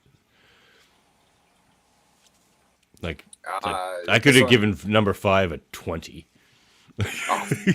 And I could probably give this one a 20 or a 15 too. I love this episode. But, yeah. I'm a 9 on this one. All right. I'm a 9 too. You guys are cold-hearted bastards. But no, I'm just kidding. Well, it's 90%. I'm a little biased because as much as I love X-Men, I have a hard time getting through some of the cosmic stuff sometimes. I mean, just in general. I love the cosmic stuff, which is probably what elevated this for me. Me too. I really want to see a version of Rise and Fall of the Shi'ar Empire, especially now that we've seen Vulcan. He just flips on all this and tries to take over the Shi'ar Empire. You know? Well, we got to establish him more. It'd be weird if they just did it out of nowhere. Well, that's why I think this is gonna be like a slow play because we figure at this point we already know we're getting at least 3 seasons, right? Oh my God, MZ says, "Are you talking to me, MZ? Did I give Fire Made Flesh a non-10? Did I give it a 9? Interesting. Well, I might have. I thought I gave them all 10, so I'll have to go back and check that out. But yeah.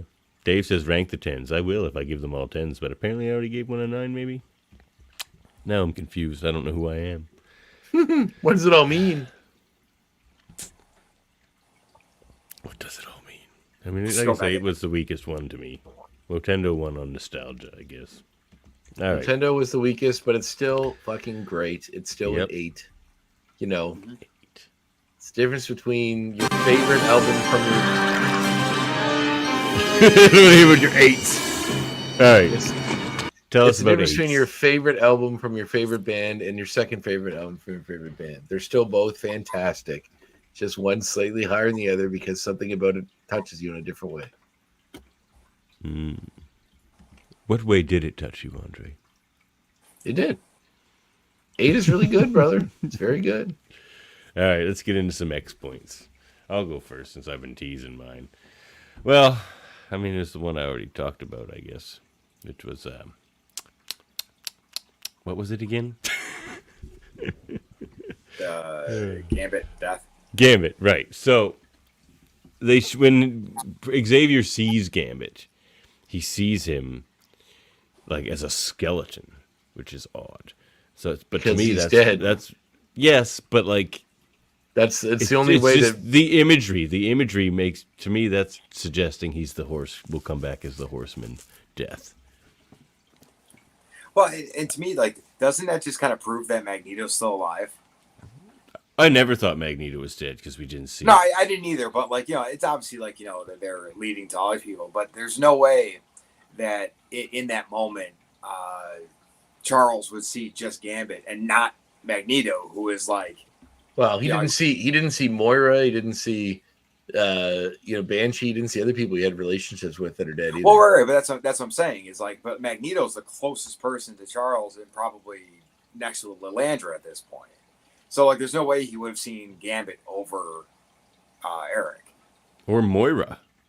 But yeah, exactly. Well, And she did die. Like, that's another thing. That's why I think there's this, like, apocalypse angle. There's a reason he saw Gambit. Mm-hmm. And Magneto, I just think Gambit's one of his X-Men, I think is what it is. Well, yeah. I mean, it could be as simple as that. But, what about Banshee? He was an X-Men. Great imagery of a giant skeleton Gambit. So, like, I'm not picking anything like that. That was a badass. So. Yeah. To me, it's the Horseman War angle, but we'll see. All right. Curious. I'll be curious to see it. I don't know. I want to see real stakes, and I want to see them continue. And I think this is the best way to do it. Well, having like that'll be impactful in its own way, like having them have to fight off against the 4 Horsemen of Apocalypse, and one of them's actually their friend for once. That hasn't happened yet in this show. It's always just been random Morlocks that were the Horsemen, and Archangel, but they didn't really give a shit about him at the time. Well, it would explain some of the mutants that they killed off in Genosha too. That you did. Banshee is another. Banshee's been a Horseman of Apocalypse. He could come back as one. Or shit, what if they turn Madeline into one? Did Madeline die? Yeah. She was dead we talked about this last week. She was one of the dead people. She was the first one to die. After Cable said that, I'm sorry, Mom, and went back to the future, the Sentinel's beam hit her right there. And then when they showed all the bodies, lined up, she was one of them. I suspect Sinister will reclaim his work. It's like a property thing. I think he got what he wanted, which is Cable. Yeah. He doesn't, though. They sent the baby to the future. Well, we don't know. We don't know the plan. We got episodes to go, buddy. It's not done yet. We do. All right. What's your X point, Andre? My X point. When Bolivar Trask was being chased by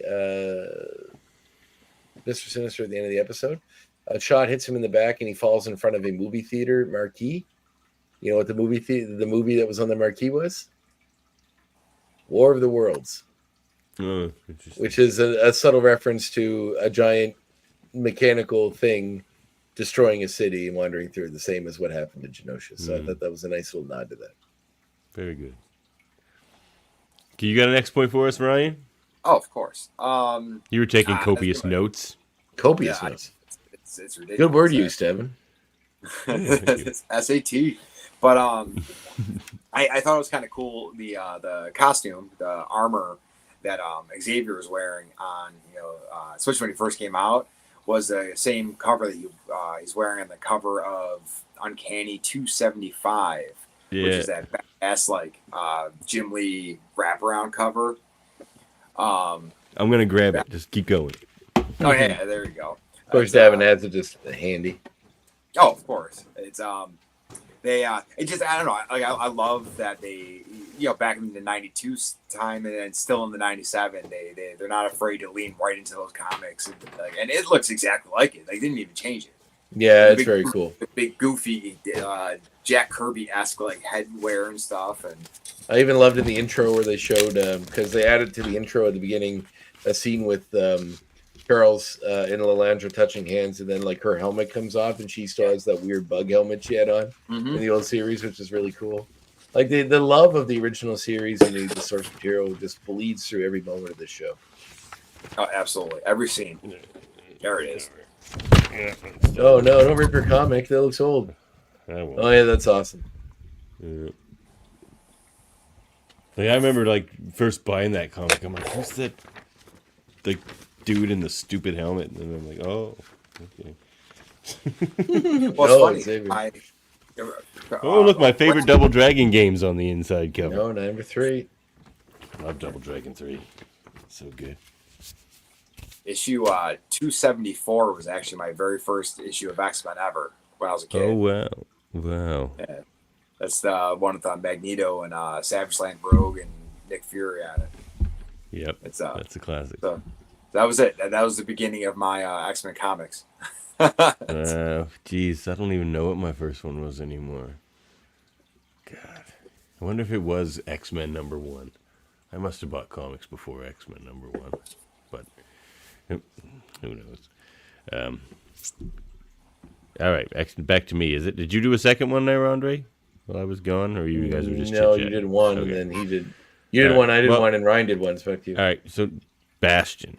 All right, so Bastion. The last 3 episodes in the season are called Tolerance is Extinction. They have mentioned that before. Gyrick says that very sentence in one of the previous episodes. But the big Bastion storyline in the comics is called Zero Tolerance. So I don't think that's a coincidence either. I think this is going to be a Bastion 3-parter. And I think that's who Cable was talking about. I don't think he was saying Mr. Sinister's coming, even though the Sentinel came. I don't even think he's talking about that necessarily. I think he's talking about Bastion coming for this 3-parter. He wasn't even talking about this killer. Bastion's in the future too, isn't he? Yeah. Is it? He's beyond Cable's future. He's like a Sentinel. He's like He's like a Sentinel dude. Actually, I think MZ might have commented on the comics. About Well, that. you might be onto something because the No, Serenity did. Proto-Nimrod. Yeah, he's a Proto-Nimrod. You might be onto that because in the intro to this episode, they do show Nimrod. They show him inside the master mold. Right, They they show him do. inside the master mold thing, and they show him. They show him inside. Was that in the original series? I don't remember Nimrod being inside a master mold. So maybe it's not something coming in. No, Master Mold's. Yeah. So in the series, you see Master Mold, and you see Nimrod standing in his chest in the opening hole. So in the intro to this season, and you see a clip of him in that future story where Wolverine and Storm are fighting. So they might be reminding us who Nimrod is. So when the revelation is that Bastion's connected to Nimrod, it means something. Mm-hmm. So you might be onto something. I think they am. Well, and they can connect it all with the Friends of Humanity too. So it's not even like it's necessarily from left field or anything. It's just a different character. And it's something we. Bastion could be in charge of the Friends of Humanity. Well, as I say, you put him at top, so he's automatically super bad. But like, you don't need any more explanation. Like, And it's something we've seen before. So And Executioner's just his goon. Like Executioner's his number one kind of like enforcer. Well, and so is Gyrick, right? Like he's Gyrick's working for him, and Trask. Gyrick probably doesn't know who he's working for, but who knows? No, he has no idea. All right, back to you, Andre. Oh, yeah. No, to Ryan now, was it? No, it's me. So, a small goof I noticed, and maybe you guys noticed this too. So at one point when Forge tells Storm there is a cacti out there that I need, and cacti is plural, and it's only one cactus that he uses, so it should be there's a cactus out there that I need. That was interesting. It's oddly worded the way he said it, unless there's a bunch more cacti in that hole that we needed. There had to have been. There's no such thing as a colony of one.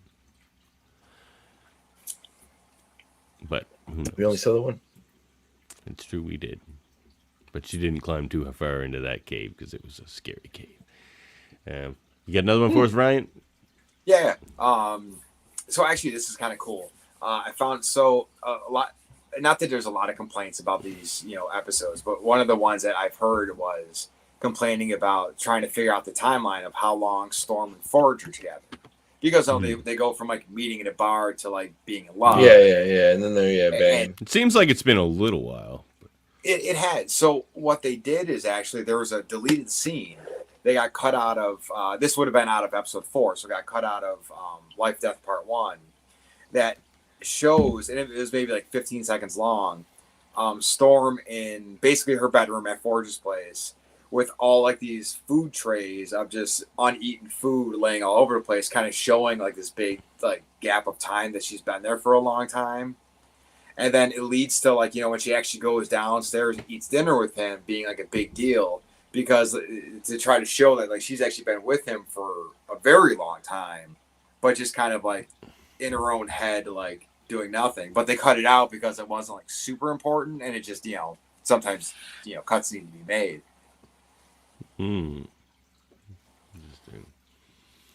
Random tidbit. Go back to me, is it? Okay. Well, Welsers and ex-goons.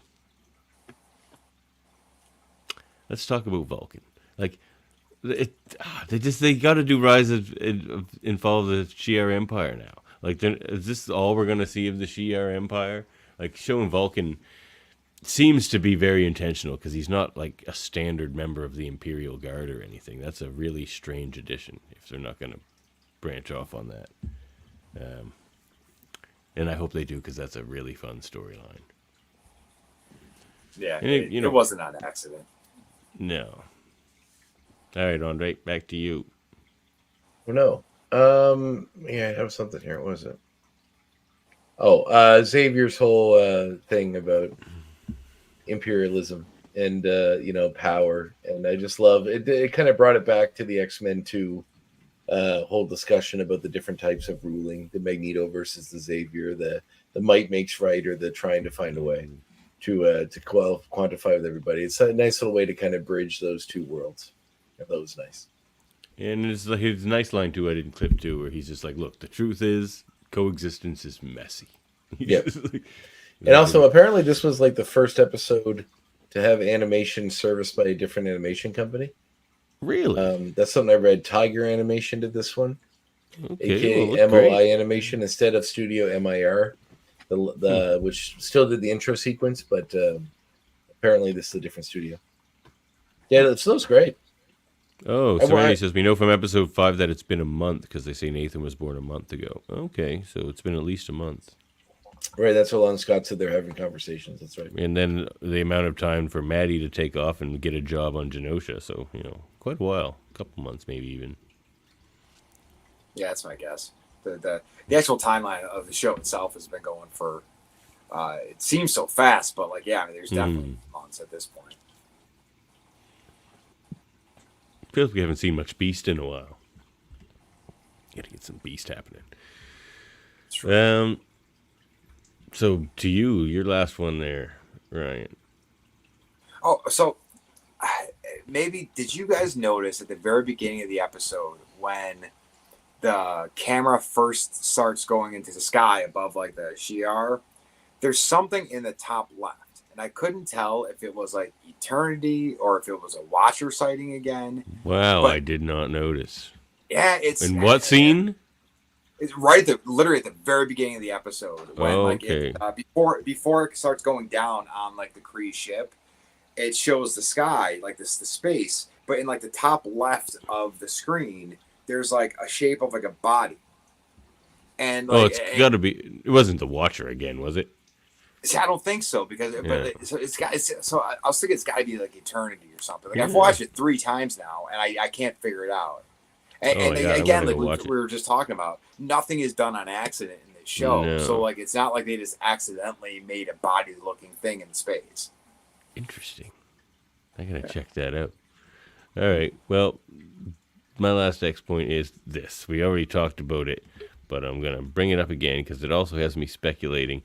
Who else do you think we're going to see in tag form by the end of these seasons? Like, who else is going to join the main opening intro roster? It's awesome seeing Nightcrawler on there. Sunspot. Yeah, he might. He should, I suppose. He'll have to join the team right now. By the end of the series, he's going to go. He's going to go fully black Sunspot. Yeah, he's going to do that for sure. Do you think we'll see Cable? Cable would be cool if you joined the series, but I mean, we got Bishop Cable on there. Interesting, because he's never really an X-Man. He does his own thing with X-Force and whatnot. What? It'd be cool if the show established X-Force. It'd be pretty awesome. That would be fun. Man, why can't the show do spin-offs? Why can't we get an X-Force or X-Factor cartoon? Oh, that'd be fucking awesome. Who says we can't? Who says X-Factor cartoon would be so cool. We got Forge and the rest of them in an X-Factor cartoon. Strong already guy. talking about having a movie. Well, look, if Cable's sort of a hit in this show and the Deadpool movie's a huge hit, they might just go, let's make a Cable Deadpool.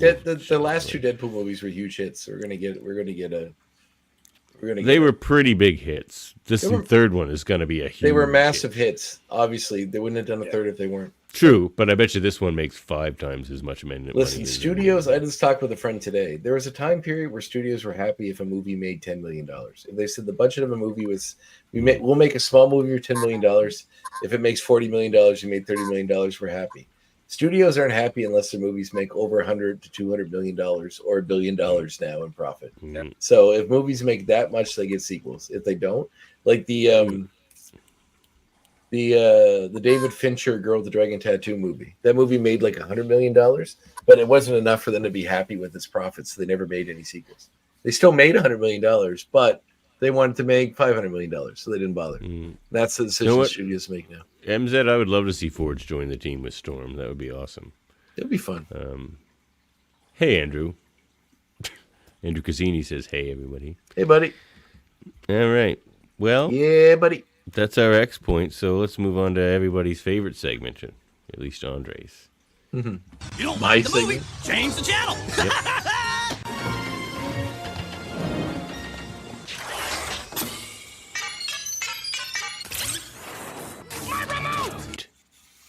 All right, well, Babadook is coming. I already told you the movie that you should watch. And honestly, if you're trying to pick a movie that is relevant to what's going on in this episode, I think The Babadook is the movie you should watch.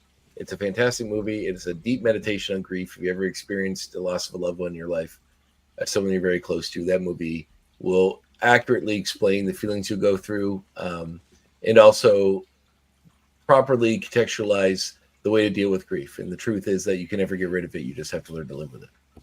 And it's a fantastic movie. I highly suggest it. But the movie I'm going to suggest, when I was in Cuba recently, there's only a few channels that spoke English in the hotel room. I was in the hotel room very often. But at nighttime, when I was trying to go to bed, I'd watch TV. So several. You didn't pass out by the pool? Wasn't much of vacation.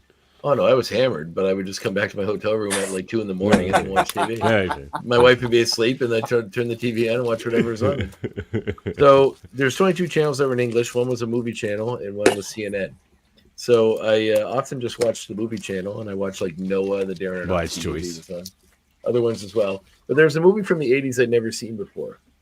And it's a buddy cop movie that I was aware of, but just had never watched. And I watched about half it before I fell asleep. And it was super fun. I ended up ordering the Blu-ray just because I wanted to finish watching the movie. But it is 19... What year is this movie? Is it Tango and Cash? 1989's Tango and Cash. Yeah, I want to roll with guessing movies. Kurt Russell. Good job.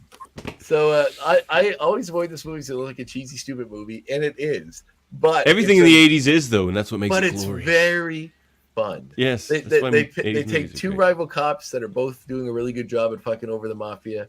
The mafia, one of them is like a super by the book, straight lace, wears glasses, and a suit guy. The other guy's a hard edged rebel. This kind of a smart ass. They cast the straight edge guy as Sylvester Stallone, and the hard ass is Kurt Russell, going against type for either of them, which is really fun. And they get framed for crime, and they have to team up to clear their names and stop the bad guys. And but from what I've seen, it's ridiculously fun. Like I laughed and enjoyed it immensely. It wasn't just because I was drunk. It was a fun movie. So go watch that. Show up on a future holdup. Watch the Babadook. But watch Tango and Cash. All right. Let's get one more segment into us before we get out of here. All right. Here we go. Hey, check this out.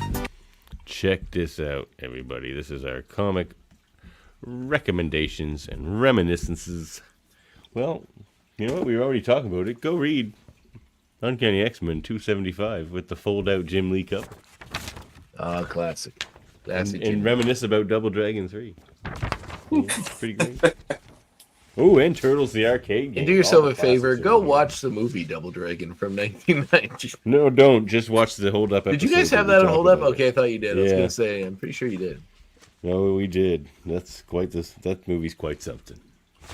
You know what? I didn't dig out the issues, but I can. Well, the other fellas here make the recommendations, but go. David Cutler talked about it before, but go read Lifedeath, parts 1 and part 2. It's pretty great. Yeah, that's my recommendation. What about you, Andre? Oh, comic recommendation. I haven't actually. I just finished that Jimmy Olsen one, so it's a long book. So I don't really have anything I've read just recently. I'm trying to think of something I've. Morrison's X-Men. Go read it. Go read it again. Keep reading the whole thing. Read past the E for Extinction storyline. Read the Nuff Said story. Read it right to the end. It's so good. It's fantastic. It's the best X-Men comic ever written. No. When I get to catch up on Cassandra Nova too, so you're exactly. Yeah, it's a good way to catch up on Cassandra for sure. Go read the Nuff Said one for sure, because that's the Cassandra Nova story. She's way uglier in the comics. I read quite a few of the Nuff Saids that came out that month, and it was the best one. The Spider-Man one I like too. Yeah, those are the two best ones.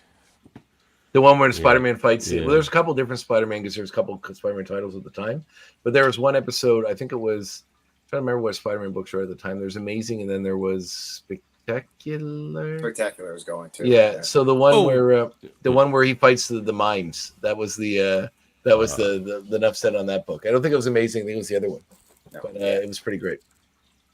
I like the Wolverine one too because he's just in the Arctic and he gets jumped by Wendigo, and it's just Wolverine fighting Wendigo.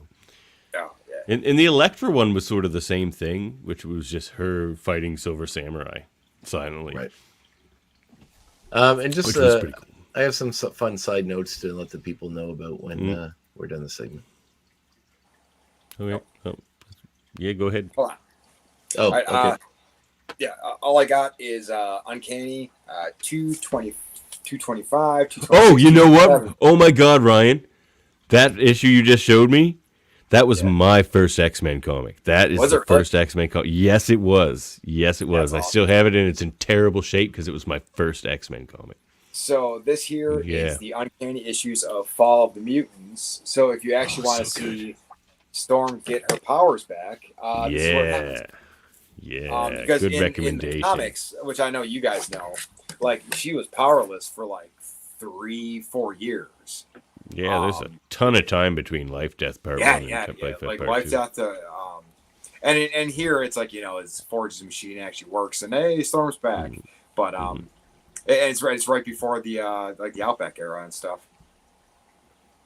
Yeah, oh, I love the Outback era too. But yeah, that was my first one. I can't believe that. What a coincidence that was. Yeah, I couldn't quite place it, but yeah, it's that one. And I bought it because it looked so cool, like Blob there and everybody, and it showed a lot of cool characters. Yeah, right. Well, that's my check this out. Well, good choice. Good choice indeed. Let's land this Blackbird. All I need now is for you to contact your students, Professor.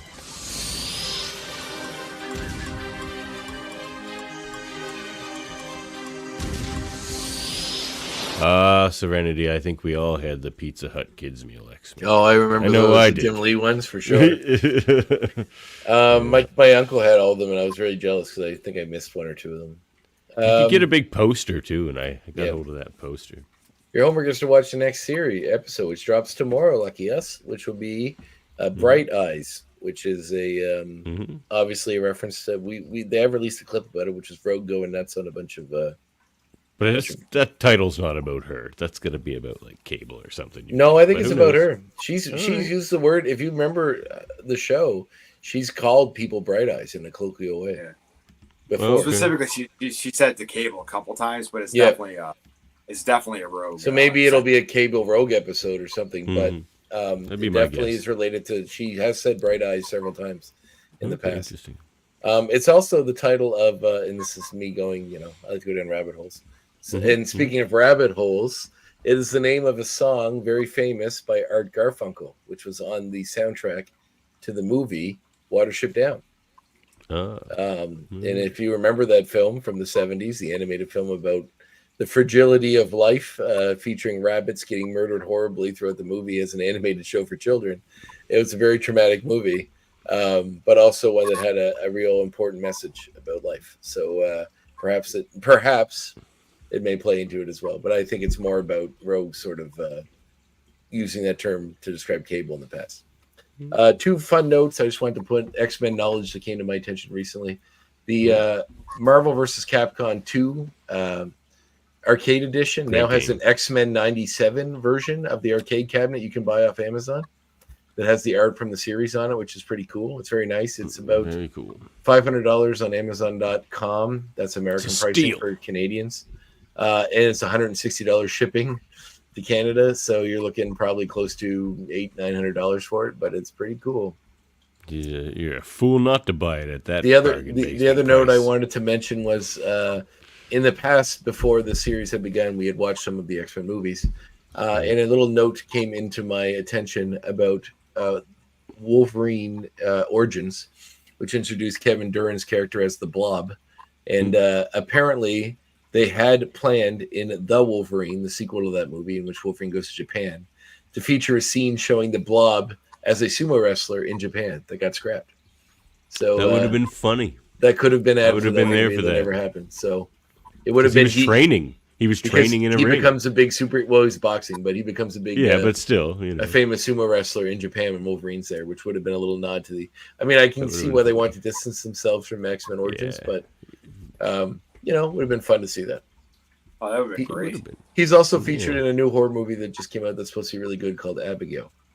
Also, if you want to hear the best version of Blob there's ever been, check out the edited version of our Bob Skier screenplay Radio Theater that'll I hope to have out ready for once the 97 is ending. So hopefully we'll have the edited version of that out there, and that'll be tight, and everyone should go back and check that out because Stephen Waters' Blob is amazing in that. I'm not even joking about that at all. He does an amazing. Oh, he's probably the best part of that series, and I'm in it, so he's an incredible voice actor. Yeah, he's very, very good. In my Wolverine, not bad. That was terrible. Bob Skier was real happy with it. So I think mine was better. Well, your Magneto's very good. Thanks. It was fun. Yeah, it was fun. All right, well, fellas, you can support the show if you so choose, like wonderful Ryan here. Support the show. Meet Storm. There's all kinds of benefits to being an ex-goon. Get blindsided by Storm. Gets blindsided by Storm, exactly. But you can find us at patreon.com/X-Men Review Show. You can get sweet merch. We'll get some new designs up there soon, won't we, Andre? At redbubble.com/people/X-Men Review Show/shop. Yeah, the Magneto is right stuff's pretty hot. We're getting some sales on that. He was. Was he? Yeah. I think definitely. Well, maybe. Xavier's this whole Genosha thing is sort of looking like it. But we'll see how Xavier cleans up the mess when he gets back. He's coming home. You can contact us at xmenreviewshow@gmail.com. Follow us at YouTube, Facebook, and Twitch. Find our audio-only version wherever you get your podcasts. And please like, review, subscribe. And on YouTube, hit the bell. Hit the bell button. Bell? Yeah, that's what the YouTube people say. They say hit the bell. Do they? Yeah. I'm out of the loop. Because that alerts you to when our episodes drop. If you hit the bell. And, of course, we are a proud member of the United Federation of Podcasts. I'm going to skip the rundown tonight, fellas. We're getting a little long in the tooth here. Actually, we're not. This is probably one of the shorter episodes we ever had. I know. But it's fun. But it's started late. but yeah. Any final thoughts from either of you? There's only 4 episodes left, and it's already breaking my heart. That there's only that few left? Yeah. More and more. It already hurts. I thought about that yesterday, and I was like, yeah. Well, guys, it's better to have loved and lost than to have never loved at all. Yeah. But talk about proof that weekly shows work so much better. Oh, yeah. I agree. I Also, wouldn't have wanted to binge it. But just to never give up hope. Like, if you had told me that I would get to see another season of Twin Peaks, I get to see another season of X-Men cartoon. Yeah. I mean, I'm very hopeful the success of this will create a Spider-Man 98. I hope so. We'll have to cover that if they do. Well, we have to do the series before it. Oh God, we have a lot of stuff to do here. Look, we need a network. You can support the show if you want to have us to have more shows. I was going to say, if everybody wants to spread the word as much as possible, so that this is our job, and we can just do this, we can do a lot more of it for sure. So. Oh, you know what I say? I'm going to skip the rundown, but you should at least tell us.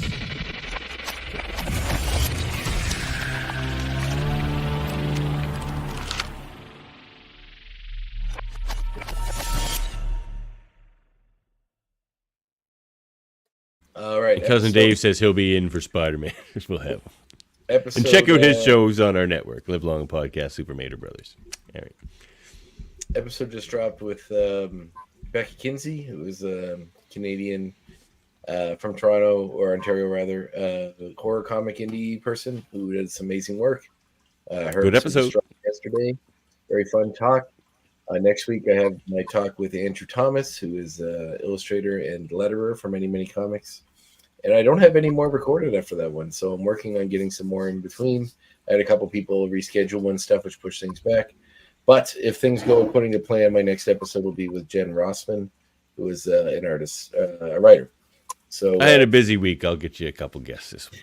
Well, we have Jen, and then hopefully after that, I have finally my talk with Sarah. Because there's a few in the pipe there. Yeah, that you got to wait for certain dates for. Keith Krichow, Sarah Meyer will be down the pipeline hopefully, and I believe I have somebody coming up, Jim. I want to be talking to Jim Calafiore. Jim Calafiore? Yeah. Nice. Who'll be on episode for that. So. Oh, yeah. I'm reading his new book right now. He sent it to me, and it's really good. Awesome. Ned. He's a super nice guy, too. Oh, yeah? Cool. Good. Awesome. Looking forward to talking with him.